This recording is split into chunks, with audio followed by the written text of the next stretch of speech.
Hey everybody, Dan with Torque Nuts. I want to show you another quick video on a good use of the tool.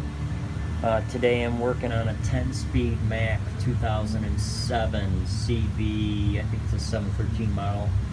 But it's a 10-speed. I'm going to be taking this back half of the transmission off. Inside of there's a synchro that's gone bad. So to do that, I got to get the pump off. The pump is being held on by two bolts, two 1/2-inch bolts.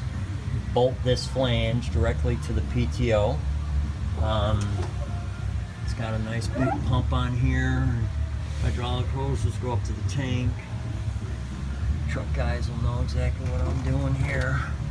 So the problem is that you can't get a socket in here, not even a good wobble. You know, if I get a 1/2-inch wobble extension or swivel in there, I'd do it, but you can't. It's just the way it is.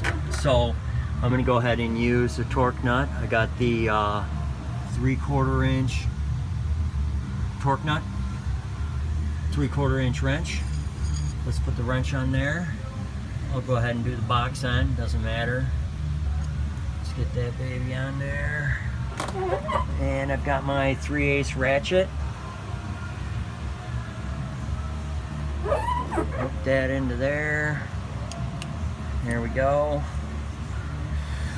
No cheater pipes. Cheater pipes are unsafe. Torque nut is totally safe. And here we go.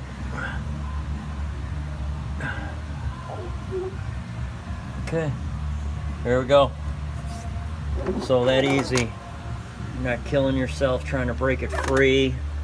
You got those two locked in. Let me show you the setup again. So we got 3/4 inch wrench, 3/4 inch torque nut, and then a regular 3/8 ratchet. Usually I run the longer ones. And here's the set. So I'm using the 3/4 inch. These go all the way up to 1 1/8 inch. And you can purchase these at TorqueNuts, NUTZ.com, and just make things a lot easier and safer for you guys. Thanks for watching.